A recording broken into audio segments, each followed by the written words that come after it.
I would like to, but I couldn't look out my window. They had it. They have a clear plastic deal over it for the construction, so I can't see out of it. I would go up to the 5th floor, and I would go up to the 4th floor and sit out there on the deck and watch it. And it's just it's amazing, to really reflect back on just how quick that's happened, and just how blessed I've been to have great supporters and people that have really been just so gracious in their giving to make it happen. And to know that, we're within next year we're going to have a brand new stadium and a brand new state-of-the-art high-tech football complex is pretty special. Not many people, can say they've invested that kind of resources in a program, and I'm proud of that. That we've also done it with great support from our donors and supporters, and so it's I tell people it's something that I know I'm only going to have one opportunity probably to ever do what we've been able to do. And be going into year 5 and have all that happening it's a transformational time, and it's pretty special. Is that already having an impact in recruiting? I think so. I think we've like I said, we've laid a great foundation, and we've things that we talked about doing, winning on the field, winning off the field, winning in the classroom. We're coming off our 4 best years academically. We have had one of the top 3 4-year periods in the history of the program. For first-year staff, I think that we're at the top as far as how many wins we've had, and we've established a strong foundation. So that, along with when kids, players see that kind of commitment, it speaks volumes and about our commitment to be a top-tier program. Hey, Coach, you just took over at Arizona State. Can you hear me now? I can. Okay. I'm a little hard of hearing. Your team was one of the worst penalized in the conference, and the Pac-12 in general is kind of penalized a lot. What is your secret to getting to, turning around the entire equation? I guess I want to say. Well, one, I think we had some challenges last year, but I think David and Coleman and the officiating in our conference are very professional and do a great job. I'm for one that really believe that they do a really good job at what they do. But really, my secret is just teaching, educating. I think one, to win, every time you get a penalty, you're losing yards. So I'd like to eliminate that. And we educate our players, on how to play the game. And I also think that it's my obligation, first and foremost, to take care of my players, as well as the opponent players. And so teaching them how to play the game the right way within the rules is part of safety. And so we go to great extent to teach the game. And so all my coaches are teachers, and they also understand that we want to win. We want to win the right way. We're not going to cut one corner. And so teaching the rules is something about respecting the game. It's about the player's safety, and it's about winning. So I just really believe that, and I'm really proud of that. I'm proud that it shows, that I think it shows, it's a great statement to, you look at the last 3 years, there's only Navy and Air Force have fewer penalties than we have in the country, and coming from where we were, that's a pretty big accomplishment. So it's kind of a 3-part deal that I just think it's just part of our style of being a disciplined football team is the key to winning. And we believe that if you're disciplined, that's how, if you're a program that's disciplined and built on the values of character, smart, discipline that produces toughness, then you're going to have a chance to consistently win. Coach, how would you size up your quarterback candidates going into training camp? We're excited. I tell you, it reminds me obviously of our first year, where if at this time my first year, if I would have told you who I thought the quarterback was, I would have told you I thought it was going to be Mike Bercovici, and it wound up being Taylor Kelly. So we have 3 guys that are coming back from the spring that have had great springs and developed, as well as Dylan Sterling Cole that's coming in. So we got 4 guys that we're extremely excited about. We recruited all of them. All of them can extend plays and are athletic and are more of the mold of being able to extend plays like Taylor was. So we're excited about that attribute. Now, none of them's thrown a pass or done anything in a game. What gives me great confidence is the two guys that mentored them were Scholar Athletes of the Year in the Pac-12, and so they've been able to watch and learn and from, I think, two really quality young men. And the key for us is just not doing too much with 4 new starters on the offensive line, keeping it simple. But we're going to be talented. We feel like we're going to be talented and have more depth on the offensive line. I really like the talent we have at quarterback. So the key for us is getting back to playing Sun Devil football and not turning the football over and minimizing the negative plays. And so I got a lot of confidence. I'm looking forward to it, and being real honest with you that our players know coming out of spring. They're there every day, so they kind of know how the battle's playing out. But we've got a lot left in that evaluation, and I'm looking forward to fall camp getting started and getting after it, seeing where they're at. Do you have a timetable for picking a starter? Yeah, we'll do it the first week. Coach, We'll do it probably Friday before the first game. Why would I do it any time before that? Our players will know. Just being honest with you, not trying to, but I'm being truthful. Who I thought the quarterback was going to be my first year wound up being the third team guy. Wound up being the guy because of what he'd done over the summer and how he came in, what kind of camp. So the first couple of weeks of camp, it'll start to clear up fast within our house, within our players, and they'll know that. Our players will clearly know who that player is going to be long before we make that announcement. So. there was some talk about toning down championship talk. What did you make of that? I didn't make anything of it. From the time we walked in the door, if you walk down the hallway, our goals are written on the wall. And it's number one, we want to produce men of character that know how to live championship life. And I think it's something that I'm proud of the progress we've made there. Number two, we're going to graduate 100% of our players. I think we've made progress there in 4 best years academically. And then obviously, we want to be Pac-12 champions, and then it says Rose Bowl champions, and then it says national champions. Why would you have any other goal? Obviously, we learned some lessons last year. The good news is we put ourselves in position of having high expectations because we'd had back-to-back 10-win seasons. And we lost a lot of close games, is the reality. We've got to win those close football games. So, we worry about the things we can control, and our motto is rise up. We got knocked on our can, you rise up and go ahead. Coach, the goals may not have changed, but have you changed the way you've approached Media Day and the way you think about the way you enter a season? I don't know. I'll let you guys make that decision. I can tell you that I'm going to be genuine who I am. The reason why is because I'm not a person that looks towards the media as a negative. It's an opportunity for me to communicate with my fans and communicate with the Sun Devil Nation and communicate with future Sun Devils. So, I came, and part of my philosophy is that my players watch this and they hear me, and I believe in them. And I never try to say anything that I try to tell people what I really think. I never try to, I think sometimes people get tired of the same old answers. And I just try to be genuinely who I am, and that's something that I'm proud of what we've done in the 4 years that I've been there. I'm proud of the foundation we've laid, and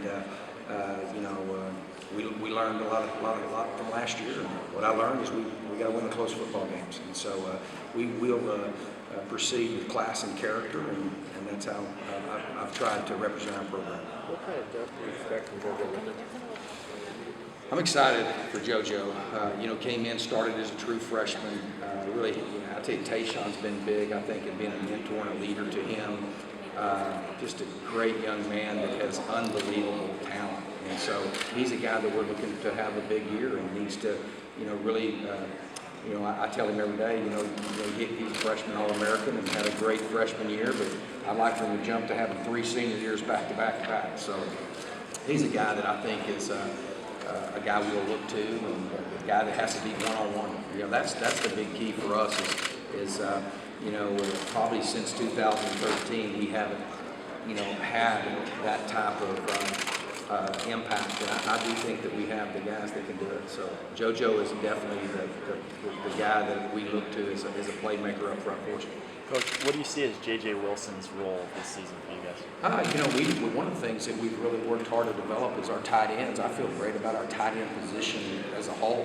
Cody Cole coming back has been really solid, and we feel like that we've developed 5 guys at that position that we think that we've really improved dramatically at that position. So it'll be one of those things to be ongoing evaluation, see how fall camp goes, and go from there.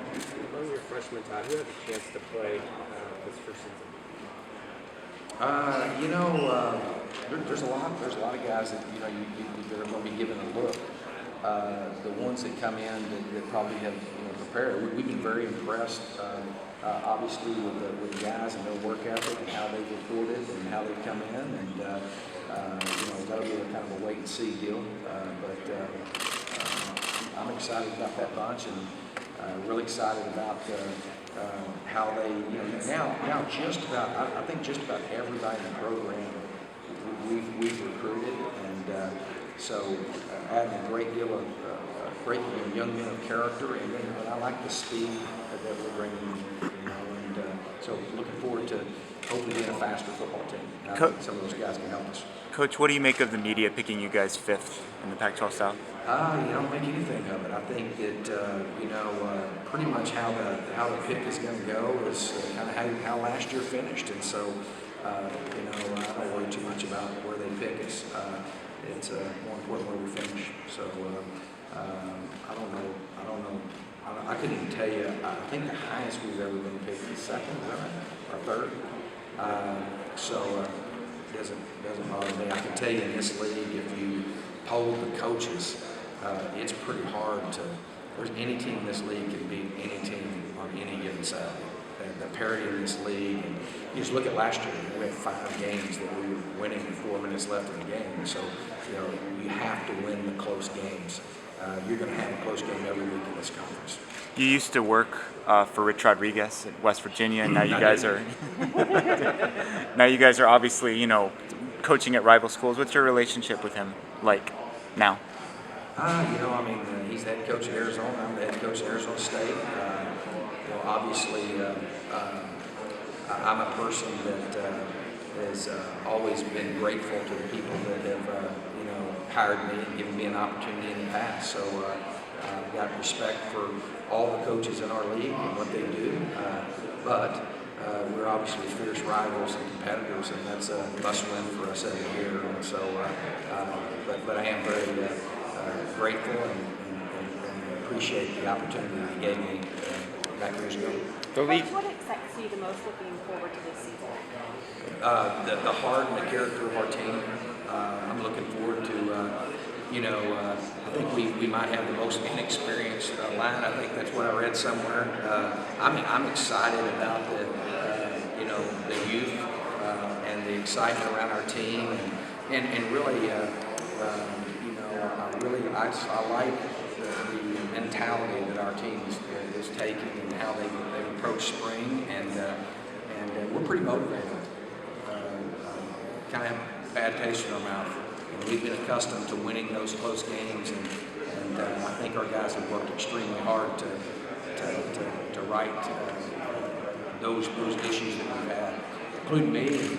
It's exciting with the new staff members that we have. There's a lot of excitement around our program with the transformation that's happening that you see outside of the stadium, the football complex, and there's a lot of excitement around our program. But our guys take a great deal of pride in what we've been able to accomplish, and we lost a lot of close games last year. That didn't sit well with us, and we're anxious to get back on the field and work to change that. There's a lot of familiarity now with the coaches in the Pac-12 who have been around 4 years or so. How has that shaped your perspective on scheme and things that you want to do moving forward? I'll tell you one of the interesting things that I find about this year that not a lot of people, some people have talked about, but there's a lot of new coordinators. And there's a little bit of, anytime you have that, there's a little bit of unknown kind of how that's going to shape out. And I think that's one of the things, this is one of the toughest leagues to play defense in And obviously you see the coordinators, the offensive coordinators, and a lot of those guys have gotten opportunities to go on and be head coaches around the country, which speaks volumes about our league. But that's going to be interesting to see how that plays out, and just kind of where those schemes kind of move to. One of the things I can tell you in going back and studying and really trying to assess and analyze 2015, you have to be adaptive. You really have to be adaptive, and you got to stay healthy. And when you have injuries, then you got to be adaptive. And what I mean is that this league is constantly evolving. And I think the key to winning this league is to run the ball, be able to stop the run, and win the explosives. And the first explosive you better do is take care of football. So very tough league to play defense in. And I think there's a lot of new coordinators who are going to be. It's an interesting dynamic in our league this year. Todd, you had to face Myles Garrett of Texas A&M in the opener. UCLA draws that assignment this year. What's the biggest challenge he presents? Don't underestimate his abilities, I'll tell you that. We knew that he was a great pass rusher, and going into that game, our deal was to get the ball out, and we kind of, deviated from that, and it wound up being something that I think really we'd like to have had an opportunity to go back and try again. But he's a guy that can really impact the quarterback, and you got to know where he's at. If we had to do it again, we'd have a different plan. You experimented with Tim White on defense during the spring. Will you continue to use him there? Tim White is, we got him last summer. We got him late in the spring. He is one of the most dynamic players with the ball in his hand. That will be his job. He will get the ball on kick returns and punt returns and screens, and vertical passes, and intermediate passes, and that's going to be his primary role. Tim's a guy that is extremely versatile, and so will we look at utilizing all his skills? Yes, but we're going to make sure that we don't first things first. He's going to be a guy with the ball. Coach, what did you see from Brady White specifically this spring? Fierce competitor, make all the throws, tremendous leader. He's a Barrett Honors student, just smart, bright guy, and very much in the mix of this thing. A guy that had a great spring, a great bowl practice, and a guy that can really extend plays and takes care of football. So really excited about him as well as the other guys. So you're a Duck fan? Excuse me? You're a Duck fan? What was that reference to Ducks at the end of your... You said go Ducks. Go Devils. Oh. Come on now. I was going to say, it sounded like Ducks. That was too weird. I thought. Well, that's probably my accent. Sorry. No, go Devils. That's our kind of way. Coach, how would you evaluate in-state recruiting, how you recruited the state of Arizona throughout your tenure? I think we've worked extremely hard to keep the best and the brightest with the best character there, and it's been one of the biggest challenges. But I think that you reap what you sow. People know who you are and what we're about now, and I think we're starting to see the benefits of that. Will you ever approach the season with this much experience on the offensive line? Yeah, I think when you're at Tulsa, we did. We graduated 4, I think, 1 year. We graduated 3 and then one part-time starter. One of the things about that, I will tell you, I think Coach Thompson is just the best there is at developing young talent, and I've got a great deal of confidence there. That's going to be key for us, and what's going to be key for us is we adapt what we're doing schematically and keep it simple. Help them in what we're doing. But I like Coach Lindsey. What's been great about it for us offensively, we haven't had to change any terminology. We haven't had to do really anything different other than really return to our traditional values of the program that we established back in 07 and 08. And so for us, is not holding the ball and not putting too much pressure on these guys and run the football. Good news is we got some pretty good backs and some pretty good receivers, and I think some really athletic, smart quarterbacks. So the key for us is just how we utilize all that and really designing what we're doing in camp and evolving that to make sure we're at the right spot as far as how much risk we're taking. You were very